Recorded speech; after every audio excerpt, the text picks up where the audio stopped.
Hey, good morning, everyone. I am Joe Rizzo, the director of the Loudoun Museum, and this is the next edition of our Pour Over History interview series with historians. And this morning I am joined by Dr. Karina Esposito, a U.S. Latin America Foreign Relations historian. You might remember her from one of our previous History on Taps. That's how this idea actually came about. She presented on a topic about Confederate emigration, and we had so many questions from that History on Tap, we decided to do another pour over history so we can get into some more information. Karina, thanks for joining us once again here for the Loudoun Museum. Thank you, Joe. And I have my Brazil cup here to kind of get us into the mood of talking about Brazil and the Confederates who moved over there. And hopefully I'll be able to give some information that everybody will be able to learn a little bit more about this immigration. And a very appropriate cup, and per usual, I'm drinking on my Buffalo Bills mug. Training camp started. We'll see if the season actually happens, but I'm cautiously optimistic. So again, for those not familiar with this series, it's a set of interviews we do. We try to keep them short, over the length of a cup of coffee, looking at various issues that fans of the museum and followers have suggested on topics they'd like to hear about. You can see this one eventually and previous ones, along with all of our History on Tap episodes, on our Loudoun Museum YouTube page. And this will also be showing live, of course, on our Facebook page. So we might as well get right into it. And again, Karina, this kind of came about from that History on Tap episode and so many questions that we had about Confederate emigration. And it's one that, not surprisingly, gets a lot of interest. But how did you first get involved with researching Confederate emigration to Brazil? So growing up in Brazil, we always knew about this town in Brazil called Americana, but I personally did not know why it was called Americana or anything about the town. So it was after I moved here to the United States and started my master's in history, and then moved to the PhD in history that I came across this town once again online, just doing some research and digging deeper into the Civil War history in the US and learning about the Civil War here and the history of the Civil War. I came across this again. So I contacted the archives at this town and asked them to give me a little bit more information. And as I started studying a little bit more, I thought there was something there, something that needs to be researched a little further. And I actually asked them to create an internship for me, where I could go through the WVU history department, go to Brazil, to this town, and have an internship at the archives there, where they hold a lot of the history of this Confederate migration to this region around Americana and Santa Barbara do Oeste. So that's what got me started, was going after this internship and asking them if I could work there at the archives and learn a little bit more about the town and this history. And that was what got me started. Awesome. And I definitely want to hear more about what you uncovered then and a bit about the town itself. But even before we get there, let's focus on the individuals who are emigrating, leaving the United States and going to Brazil. Because, if anyone who studies the Civil War, you hear people who are struggling over the loss of and coping with the loss of the war, talking about maybe going to Mexico or fleeing for their own safety to other places throughout the country. But what were the motivating factors from the people you've studied who then leave the Confederacy at the end of the war and then go to Brazil? What factors were motivating them?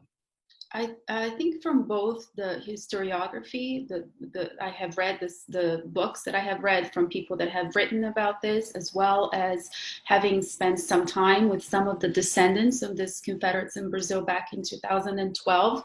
What I gathered from it, it's a combination of push and pull factors. So a push obviously being the US side and the end of the war, the loss of the war, and the Reconstruction period here. And then a pull factor, again, why Brazil? And that's where it gets, to a lot of factors. that specifically Brazil. One thing that we have to mention is slavery was still legal in Brazil when the Civil War ended here. So that's definitely one of the factors. And then we also have the Brazilian government at the time incentivizing these migrations, facilitating travel. And so that's another reason. And then when you're reading more about, again, a combination of archival research, talking to them, you also see mentions of the land, reminding them of their hometown, the possibility of economic prosperity, of being independent. Perhaps even growing cotton is also mentioned in these materials that I have read.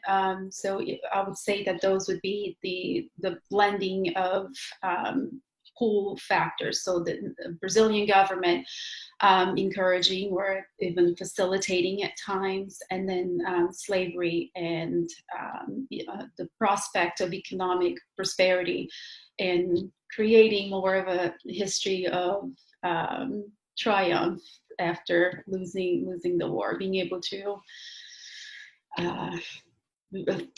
take charge of how they were going to go through Reconstruction.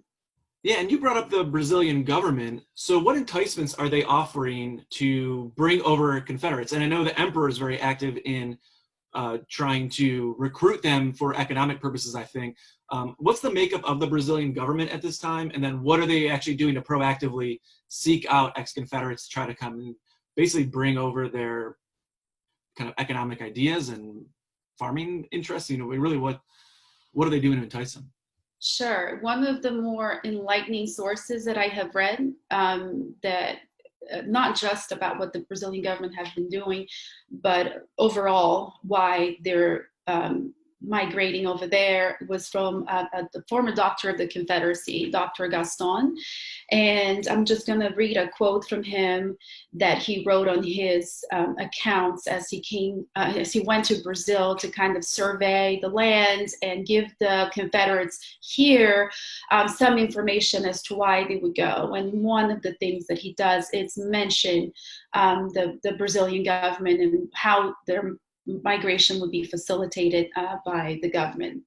So he wrote, quote, "The family are to be furnished with agricultural implements free of charge, and to be allowed $1 a day for 6 months for each adult, with transportation from Rio de Janeiro." At the time they would arrive at the port of Rio de Janeiro to the colony. So because the Confederates settled in different parts of Brazil, so the government would provide transportation from when they arrived to Brazil to these different settlements free of cost.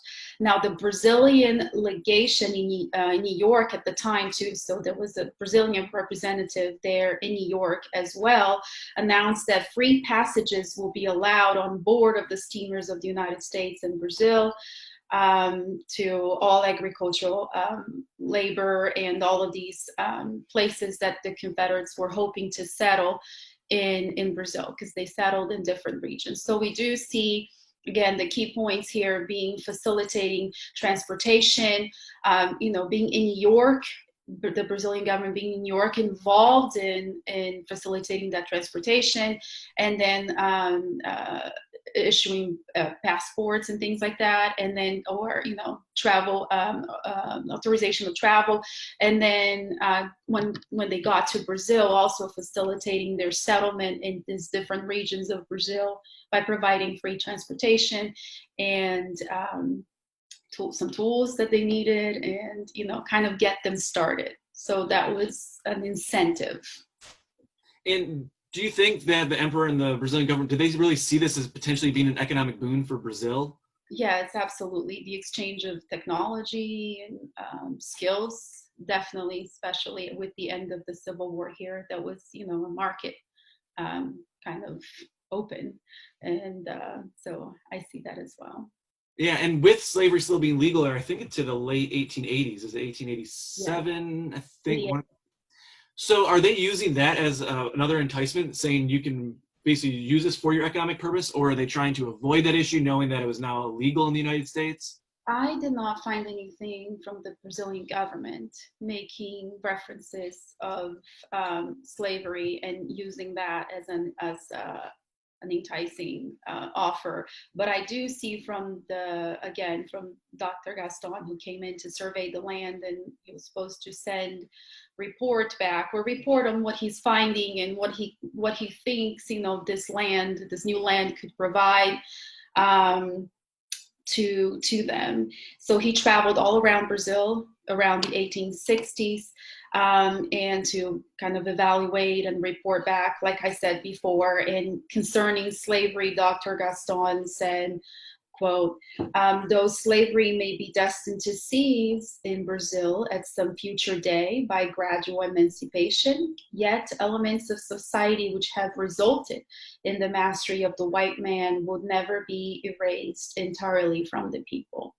So this idea of a gradual emancipation, but also while at the same time the possibility of maintaining a certain hierarchy looked to be something that Dr. Gaston wanted to write and as part of his report. And that's fascinating. And of course, looking at one side of it with Americans who are emigrating to there, but you did research in Brazilian archives and you've been to some of these locations. What stood out to you in terms of your findings there? Because that's a critical side of it to understand the full story of, once they actually get there as well. Anything that you found of note that surprised you or that really stood out to you during your research there? Yes, when I went there in 2012, I was expecting to research how they have kept their heritage, of being descendants of these Confederates who moved there. And what surprised me, it's I didn't think about how it's more of a blending of they don't see themselves just as these descendants of these Confederates who moved there. They have blended all of that with their Brazilian heritage, with their state heritage, with their local heritage of the town. So, they, for example, they have their Confederate gatherings sometimes every year. Sometimes they skip certain years, but the emphasis is on displaying not just the Confederate flag through fashion and clothing that they use, but also the Brazilian flag and the state of São Paulo flag. And it's kind of like they're showing that their heritage is a blending of all that. So they don't see themselves just as these descendants of the Confederacy. They have created this or maintained this narrative of, this story of triumph of coming in there, and through cultural exchange, through economic exchange, have been a huge part of making what the town is, what the state is, and they hold on to that. I was also very impressed and surprised with, they had a little cooking book, Southern recipes. That was surprising as well. Again, you think just studying how people remember or commemorate their heritage. I thought that was neat, like through food, maintaining those recipes as part of remembering and their Southern heritage as well. So to me, the most surprising part was looking at the blending of all of these two nations, and they even have the American flag. Yeah, the most shocking thing probably from the History on Tap images we showed during that episode was the image that had all the different dresses that had the different flags on it. Shocking, I guess, is maybe one word to say when you actually see those images. And it's an entire production to make those dresses and put the flags, and it's just that to me was very, very interesting. And you mentioned trying to remember, certain things. So how do they remember the war for those who do, at least temporarily, go to Brazil? What do they try to promote about the war and its meaning? I don't want to get too much into the West side, but I think it's just important just to mention that, we have gone here from a lost cause of remembering the war to focusing more on Reconstruction and slavery, and we progress here through civil rights, and we have all of this political influence on how we have kind of interpreted the war over the years. So in Brazil, it's important to remember that there is no American politics or other states influencing how they remember the war, how they chose to preserve and pass on their heritage of what the war was about. So from what I gathered, talking to some of them and through my readings, is definitely maintain what we call here in the U.S. the lost cause of states' rights, and it wasn't just about slavery. That the reason why they moved to Brazil, there were other factors, or they just didn't want to stay here. So they definitely have maintained that and passed that down through generations there, and they're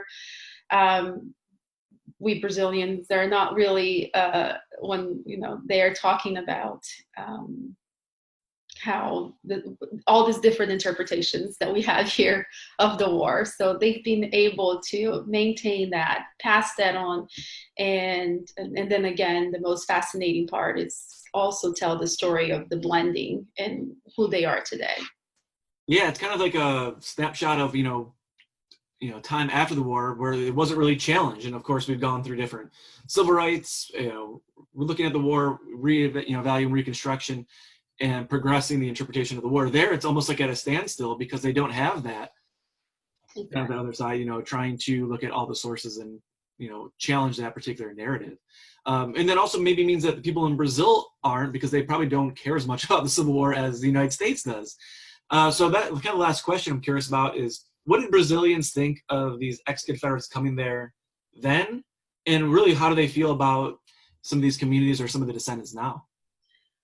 It looks like back then, when the migration was happening, you do have some favorable public opinion, and probably reflecting some of what the government at the time, the Brazilian government at the time, was hoping with this migration, which was to bring technology, to bring different culture, and to maybe boost the economy in the region. When we see the end of the Civil War here, so talks about all of this potential for agricultural in Brazil. So I think that the public opinion then, through the newspapers that I read from back then when I was at the archives, the ones that I read were all favorable to the migration. Today, personally, when I talk about this to Brazilians, not a lot of them know. They know that, the town is there, Americana, Santa Barbara. Oh, yeah, I think, that maybe some Americans moved here. But even today, I don't think it is as relevant, the story is as relevant to them as it is to us, to understanding Reconstruction in understanding the history of the Civil War, or why people migrate, or things like that. So I don't think that it's as relevant to them in that context. But when I do tell the story, they are then they are very much interested. I just don't think it has, we have had a lot of work done on that in Brazil. So, but yeah, they find it just as interesting as people who unfamiliar in the United States when they first hear about it as well. Yeah. One more last question that just came up from that. A lot do return to the United States, though, correct? Yeah. So when they first moved, there are several settlements that they settle in different regions in Brazil, north and south and everywhere. But a lot of them, after Reconstruction, it looks like it's getting to an end here. They do move back So either they moved back or they moved to this one particular settlement in São Paulo, in Santa Bárbara do Oeste. So they relocate there. So that is the one successful settlement from that time. So they either move there or they come back to the U.S., correct? But that one particular town, that one particular region has been the one successful one where you do see descendants in there, and they formed a fraternity. They have a fraternity so that they can, keep again their heritage and their history alive, and where they talk about things that happen here. They talk about, again, like I said, the cookbook, and commemorating their, give the news about what's happening with them, to kind of keep that bond the way that I see it. So yeah. Great. Well, Karina, thanks so much for sitting down and doing this, answer some of these questions that lingered from the History on Tap episode. I am about out of coffee, so I need to go get some more. It's still pretty early in the morning when we're shooting this. But thank you again. And again, this is going to be on the Loudoun Museum Facebook page and also our YouTube page as well. So Karina, I'll hopefully talk to you soon, and thanks for joining us once again for the museum. Thank you very much. Have a good morning, Joe.